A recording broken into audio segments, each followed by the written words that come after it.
This week on Country Music Dads, we kick off our long-awaited third season with a look back and two looks forward.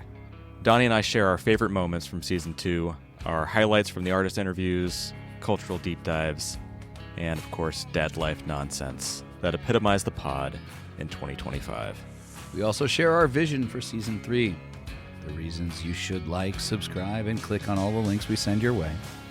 We are the only parenting podcast with a twang, so whether you're a dad, a country music fan, just a little bit of both, we're here to help. Where the red dirt road of country music meets the long white line of modern fatherhood. That's where we live, and we'll see you there. For our highlights from Season 2, I thought that we would each share three things. Number one, what do you think was our best episode from Season 2? What was your favorite interview in Season 2? And what moment from Season 2, like a quote, a clip, a little nugget of insight, do you think was most memorable? So we'll start with you, the mustachioed one. For very obvious reasons. The mustache rides again was my favorite episode. It empowered me to wear this ridiculous mustache and have my wife tolerate it. I have been told that she does not like it. However, everyone else seems to really think it's great. My mother says, "Oh, but you're so beautiful without it." And I'm like, okay, thanks, Mom. I appreciate that very much. However, I like the mustache. It's fun. It does have a shelf life. It does have a shelf life. Okay, yeah, I was going to say, you've gone through several stints, so it shows up. It comes and goes. It's gone away, it comes back. This particular one is for the AAA Phillies of the Little League, of which I am a part of, and I support greatly. I'm a coach on the team, and we were having a rough go. And I said, guys, I'm going to shave a mustache because the mustache wins. And we won the next 3 games. So that worked out. However, as it has become more and more pronounced, let's say, the mustache has not done its job. We are in 5th place out of 6 teams, but we're going into playoffs because everybody goes into playoffs. And it's a double elimination, so we have just as good a chance to win as we have to lose because any given day in Little League. But you never know, man. So that was my favorite. What was your favorite? I really thought that the Beefing Bros episode near the end of Season 2 was my favorite because, for one, we'd gotten some reps under our belt, I think, for tackling these topics where we tried to tie in something that is culturally happening around the country music space into some topic in parenting that is actually like meaningful and might be helpful. And it seemed like a kind of an open-ended topic, too, like something that doesn't have a clear answer. Like, should you advocate fighting for your kids as a leader in your household, as a man? It's all these questions about modern masculinity and how we're teaching our kids and showing up for them, all starting from Gavin Adcock, of all people.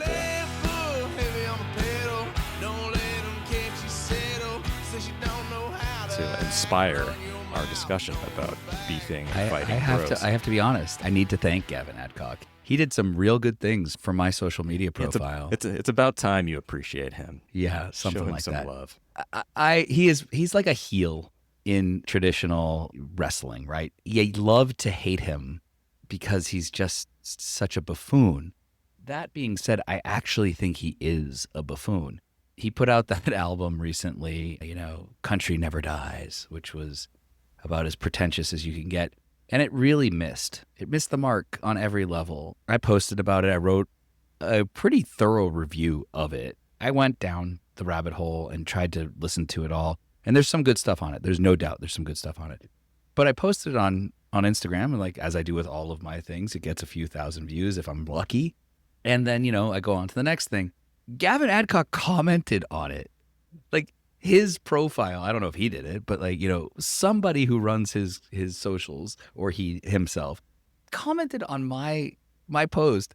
It has, tens of thousands of views, which is not a lot in the social media game. I'm not going to pretend anything besides that. But for me, it's 4,000 times more than I usually get.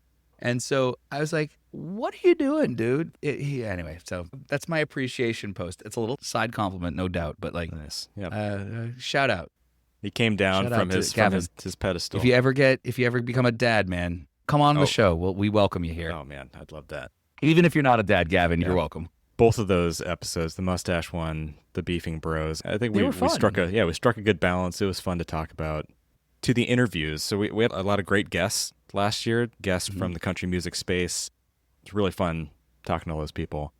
What was your favorite interview? Shooter Jennings. I make no bones about this. Shooter was always my goal for this podcast, especially after we learned that he was putting out Songbird. You know, it was his dad's country music that he found, and he's a dad himself, and how that experience made him feel close to his dad, and how it made him feel close to his kids, and how the music came together. All of it, it was really quite awesome to be able to talk to him and get that story. And it was my goal, man. I was like, that's the reach goal for the podcast, and we got it, and I was very proud of that. But also, the actual content of the interview was really lovely, and I also don't think we pulled punches, which is, I think, something that I'm particularly proud about. Is that we asked him questions that I don't think that he wanted to answer about his production approach and his relationships with his artists, and it was a little uncomfortable, and I'm okay with that because we should be asking tough questions of ourselves and of our guests, and I think it was cool. I had a good time doing it. I would like to give an honorable mention to the guest of James Sullivan. He was the author of the Blue Jeans book, and I think that he added an incredibly interesting element to our Blue Jeans episode, which I think that one, it was possibly before we dialed it all the way into nailing the dad and country music content, though it was funny because we definitely talked about dad pants and dad shorts and the whole jeans and white sneakers approach. But I thought that was really cool. It elevated it all. So thanks for reaching out to him and getting him on the show. Yeah, maybe we weren't totally dialed in on it, but the was a intent great was there. episode. I did lots of research for that You one. did. I read books for that one. Hopefully it came across. Just I in thought case the episode was fabulous. Yeah. Honestly, it was one of my top 3 episodes of the season because there was so much research done. There was cool Americana. There was expert witnesses. The whole thing was fabulous. It was just an absolute win. I loved that episode, but it's a little hard to say we nailed the dad and country music content on that one. We were talking about jeans. I guess you're right. And it was a good episode, though. Yeah, we should win an award for that episode. Yeah, if we have to submit one episode. for the dad podcasting Grammys or whatever's out there, that'll be the one. The daddies, I think, is what they're called. Ooh, that might be a whole nother thing. Don't Google that. Don't Google that. We will not put that in the show notes. Yeah, hard to beat the Shooter Jennings conversation because that was just very cool. Someone who's that prolific and high profile and active in everything, it seems. It was awesome. He took the time to talk with us. And you're right, he told some great stories and really revealed a lot about his own feelings about his Waylon Jennings project. My favorite interview was the Doohickeys. They are not dads, but we talked about dad jokes with the Doohickeys, and there's a reason that comedians have podcasts. They were very good as people in comedy. They were fabulous. They were really funny, and I think there was it came lots across of really laughing well on that one. It was great. If you don't know them, you got to follow them. They have a new web series going where they're meeting up with songwriters and pitching them song ideas on YouTube, and it is mind-blowingly hilarious. A DUI in my SUV, that was a good one. And then You Steal My Heart, spelled like steel, like a steel player, like a steel guitar. These are some very snarky and fun songs. I highly recommend it. I have an honorable mention interview please. Also. Jeremy Pinnell, I thought was really fun to talk to because he seems so serious and so intense. It was a little nerve-wracking to interview somebody like that. But, I felt myself getting more used to being okay with the awkward pauses in an interview and pushing to ask a question that might not land the right way. And sometimes you get some gems. You get somebody to act a little more casual than usual. And I think we had a few moments like that with Jeremy that really you kind of get the sense of what he's actually like. And and I thought that was cool. His music comes across as wildly intense, but he's in the interview. I mean, he's also an intimidating looking dude. He's a big, strong guy, got a lot of tattoos. He knows jujitsu, which we talked about. And he seems like a guy that you should be scared of, but he really isn't. He's got a kid. He cares about his kid. He does the work at his house. He likes to work hard. He plays music. It's like a good guy. That came across very clearly.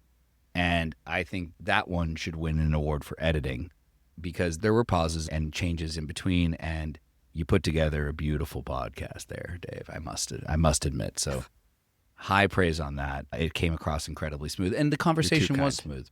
The conversation was smooth, and it was really. Jeremy was also one of those guys I really wanted to have on the show because the song Night Eagle is one of my favorites.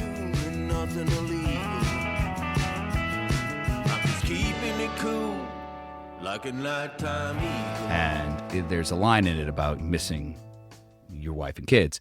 And I was like, whoa, that's cool. Let's talk about that. And he was like, I have nothing to say about that. And he clearly had lots to say about that when I reached out to him the first time. And I was like, this is a cool approach to this particular part of the industry and the kind of that balancing act that I think men don't have to do as much, at least in the public eye. But the reality is people who want to be part of a family and want to make that work, it's a hard push and pull. And I think we had a cool conversation with him about that. We also had a cool conversation with Ted Russell Camp about that one. And I think everybody kind of touches on that. Throughout that whole season, all of the artists we had on who were dads really talked about that. It was really quite nice. So what was your favorite moment, if you could distill it down to one thing? One of my favorite concepts for the show was kids' books as country music songs. Like the books you read 9,000 times and you kind of put to music anyway. And I did a whole bit. It's the only way to describe it. A whole bit on Tow Truck Joe being essentially the bro country of kids' books. It's I think I called it. I don't remember what the Redneck Yacht Club. Redneck Children's Yacht Club books. Of children's books. Yeah. It's a great line, man. Great line. It was, and hat tip to my lovely wife. We were talking about it. Abby came up with that. She's like, it's the Redneck Yacht Club of kids' books. I was like, that's going to be used. I'm not going to credit you in the actual episode, but here I am giving her full credit for that particular one because that was funny. I laughed right out loud when we were talking about it, but it really is. You're drunk on a pontoon. That's essentially what this book is about, right? Tractors, liners, and a party barge strung together like a floating trailer park, anchored out and getting loud. It's so funny. We posted about it, and I found June Sobel online, and I tagged her in the thing, and she accepted our collaboration on it. And she's a kid's book author, and she has totally engaged in it. And every time someone finds the clip and shares it, she comments something on it. It really, it warms my heart that like kind of a silly approach to what is a silly book. It's intentionally silly and fun and like a easy book to read to kids who like trucks. I love that. I love that episode. I thought it was really fun. It required, hey, I read a lot of books for that episode. That's true. Me too. A little quicker reads. Quicker reads. It's like quick reads. But yeah, like I didn't need the Cliff's Notes. So what was your most memorable moment of the whole thing? So this was kind of a podcast adjacent moment, but we started the Substack newsletter last year also. And I wrote an article after Lucas Nelson's album came out last year because he had a song that talked about staying home with the kids. That was a line in the chorus. The song's called The Lie. No one ever made it staying home with the kids. And so I wrote this article because the first time I heard that song, he's talking about staying home with the kids as in a negative way. And as a stay-at-home dad, it got me kind of fired up. And I was like, no, Lucas, like, how could you do this to us? Throwing us under the bus. But then I listened to it more deeply, and that's part of the lie that people are telling people, that no one ever makes it staying home with the kids. Instead of being enraged, I felt seen by Lucas Nelson. So I wrote a newsletter about it and shared it on Instagram, and he also shared the article. He or his team or whoever looked at it. It was very validating to, like, again, like kind of similar to the June Sobel thing. Like I had a take on kind of an outside take on this piece of art, and the artist saw it and recognized it. So I thought that was cool. Not to name drop here, but I'm going to anyway. I went to a show where he was playing. He was like a special unannounced guest, and I introduced myself and said, I really love your thing. I'm actually a part of the Country Music Dads. My co-host Dave wrote this thing. He said, oh yeah, thanks man, that was right on. I don't know if he was just saying it, but he did. And so that was pretty cool. And he's an incredibly nice dude.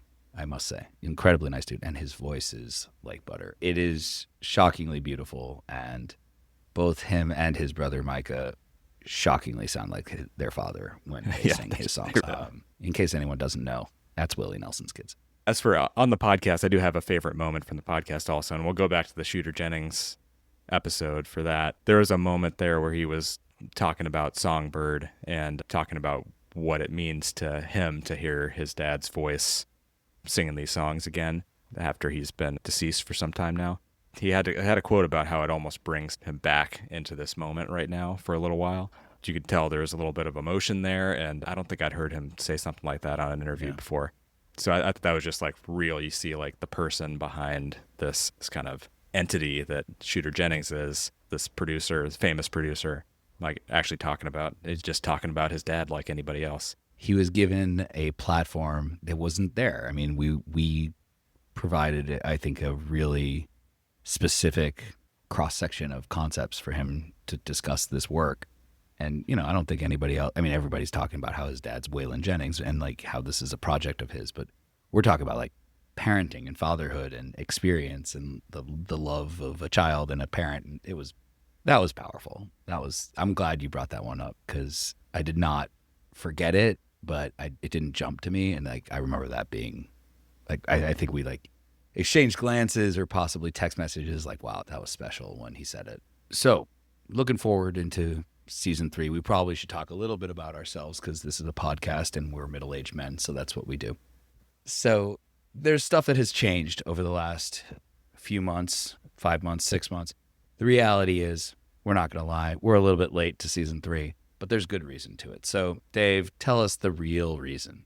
What has changed in your life, and clearly the reason why we are starting here in May for season 3 of Country Music Dads. Donnie and I are really serious about coaching Little League Baseball. We just don't have time. Yeah. There's that. And I also leveled up to 4 kids last year. First time girl dad. My youngest is now 9 months old. And I think that my lesson as a dad of 4 kids is that I am now much more acutely aware of the value of my time and prioritizing what is most important.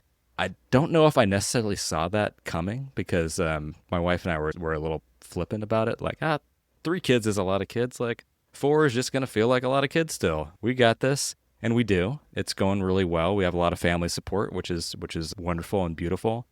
It really manifested recently when the younger 2, a toddler and a baby, they take a lot of time and attention. And so we left it up to our 2 older ones to kind of, hey, you guys are buddies now. You guys are a little bit older. They're 8 and 6. You guys can entertain yourselves. You don't really need us. You guys have your own stuff. We want to give you some independence. But they're still little kids. And so we've had these, I had this moment with my oldest where he kind of broke down and just said, like, I never see you, Dad. You never hang out with me. You never spend time with me. And it's really a heartbreaking thing to hear. And, it made me really, really think about how I spent my time and prioritized it. And I have to be more intentional about how I spend all my time. I got to think about the older 2 kids and having just focused time to do what they want to do, like real quality time with them rather than just, hey, we're all together in the family spending time together. Moving from place to place. Yeah, exactly. Just moving through life, moving from meal to meal to bath time to bedtime. So anyway, that's been my lesson, that it stretches us thin, and we kind of knew that was going to happen, but you don't really know until you're in it, I think. The main takeaway, though, is that like I'm still here making the podcast because I really like doing it, and I like doing it here with Donnie, and really I want it to be good because it wouldn't be worth the time and the priority to put out something that's not good. So we want to keep putting out a high-quality podcast. And maybe that's why we took a little longer to kick it off. We want to make sure that we're going to do it well-researched, thoughtful, fun. We need to do it right. We need to do it right. So I will come out and say I have not leveled up. I have no intention of leveling up. Nonsense. You're always growing. No. On your level up, you good. You got 2 extra. You got 2 extra for me. I am so good with 2 children. I love them dearly, and good God, they take up all of my time. For me, over the past I would say the same time period that we've been dealing with kind of a little bit of a hiatus. Life has gotten hectic, man. You look around, the world is a little bit topsy-turvy. The space in which we occupy is not feeling as safe as it once did, and that takes up a lot more time and mental energy for me. My wife and I are definitely not having any more kids. That is just not something we're going to do. And I like totally respect the fact that you guys did that. And when you first told me that you and your lovely family were expecting to get bigger, you said, well, no big deal. You literally said what you said. We have 3 kids. That's a lot of kids. We'll have 4 kids. That's a lot of kids. And I was like, okay, Yeah. that's cute. I have no idea how you all pull it off. That being said, I've been taking the writing part a little bit more seriously over the past 6 months and been working hard to kind of build the audience and doing things a little differently. I'm starting to try to write more critically and trying to get into like real publications, pitching some stuff and trying to land it in some real places to see if it's something I can do, because I love doing this. It's a lot of fun. It does take up a lot of mental energy and it does take up a lot of time, but I'm down for it. I think it's really cool. I'm lucky I have a good job that gives me the flexibility to read a ton of stuff about country music and culture, and I'm able to still do a good job at doing that. And, at the actual day job, it is challenging and interesting, and I still have space for this in my head. So that part's kind of fun. And that kind of gets into the goals. I mean, I kind of would love to see us get to that next level, right? I want to get more big name interviews. I want to work on interviewing people who challenge our perspective about parenting, about country music. And I think that that's good. But, I also want to be cognizant of what people have said is important to them in how we approach this podcast. Because if it isn't for you listeners out there, not to put on the condescending podcaster voice, but if it isn't for people listening to it, what's really the point of this whole thing, right? We're having fun, but we could just pick up the phone and call each other, which I think is probably one of the main criticisms of most podcasts done by middle-aged guys. I'd really want to make sure that we're listening to what people want from us, because we're creating a product that hopefully will be useful to them. We did put out a listener survey last year, and one theme coming back is that people appreciated when we grappled with tough parenting topics of the day. Like the Beefing Bros episode was brought up as one example. The Jason Isbell news about canceling concerts for his kids' events was brought up as another. Just kind of these cultural moments or topics that we all struggle with as parents that are also in the country music space. That's kind of where we like to be. And so I'm glad that it's been valuable to people to hear 2 parents debating things like that and trying to figure it out and kind of sharing our thought process on everything. Things like country music's common tropes about masculinity, the kind of thing that came up in the Beefing Bros, or even in the episode about the Mustaches. Luke Combs, too.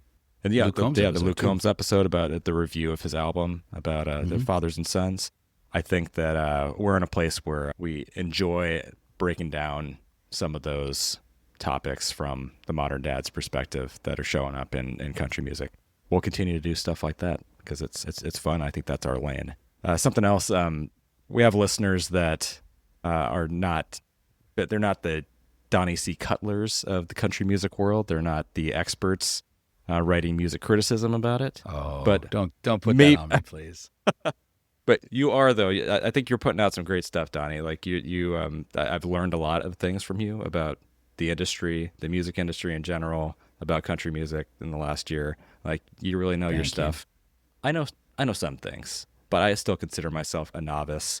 Maybe 1 foot still in the bro country world as I refine my taste. You definitely have. Hey, look, man, I'm not judging you for your taste much, but you can like country music and bro country music, even though they're not the same thing. Thank you for the permission. Anytime, man. We want to bring people like me that might be new to listening to country music and give you some education on what's going on out there in the current country music world. Some things from the past that maybe you didn't realize. And also more of that news from the independent scene that's swinging back towards more traditional country music. That's our plan. So we hope you continue to tune in. And thank you for tuning in as we kick off season 3. One more thing that people seem to like are our recurring segments. And so we're going to jump into our main recurring segment here, the Dad Life Soundcheck, where we share a song that's speaking to us as dads or fans or just people, because we're just people, just like you, but we're in charge of the microphones, so you have to listen to us a little bit. Dave, what's been speaking to you this week? My brother-in-law actually turned me on to this song, The Alcohol of Fame by our friend Luke Combs. I know, it's a really good line. Good line. And it's your traditional Luke Combsian drinking song.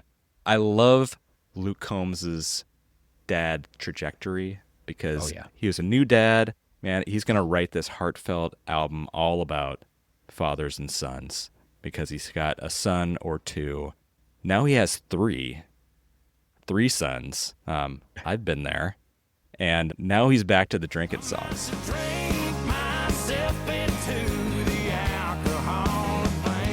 Which I think is so appropriate and hilarious.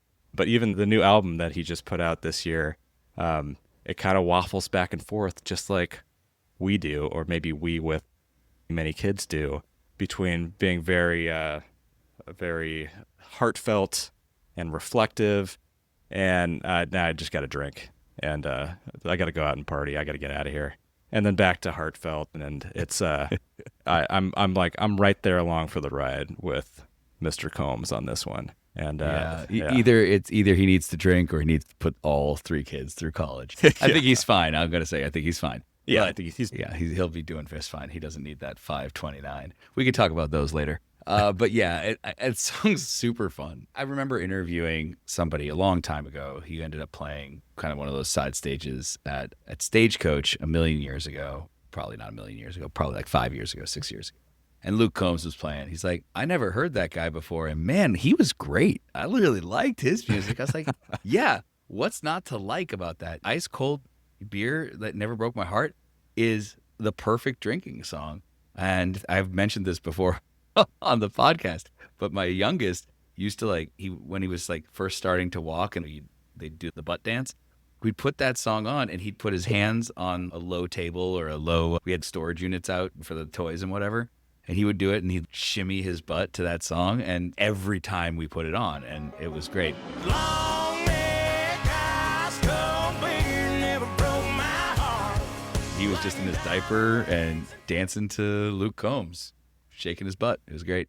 It is one of those memories that will stay with me forever as a father and fan of Luke Combs. Nice. So, Luke, if you're out there, we'd love to have you on the show. I know GQ just did a really great review of you. Shout out to Marissa Armas for that one. But yeah, we'd love to have you on the pod. We're next right after GQ. We're next, right? Yeah. GQ, Country Music Dads. Stranger things have happened. Not really. You look like a gentleman with the mustache and well, like the whole opening shirt. of that thing was like how Luke Combs is not the traditional GQ model. I too am not the traditional GQ model. I like to just put that out there. Luke, we're with you, brother. Okay. Moving to a slightly darker, sadder space because it is country music. And those are our two options. Nice. The song that's speaking to me right now is The Pieces, which just came out by Gray Delisle, and it's on an album that's coming out in June. It's June 5th. It's called Gray and Green. It has Gray Delisle and Les Green, who are two of, I think, the most fabulous vocalists in the underground scene in Los Angeles and beyond. They create such a wonderful vibe together. There's only one song at the end of the album, which I got a preview of, where they come and sing together, and it's so awesome. I can't wait to share it with more people. But The Pieces by Gray Delisle it's obviously a love song about a lover. However, if you're just listening to it softly, and like so many other love songs, you could definitely make it about the relationship between a parent and a child.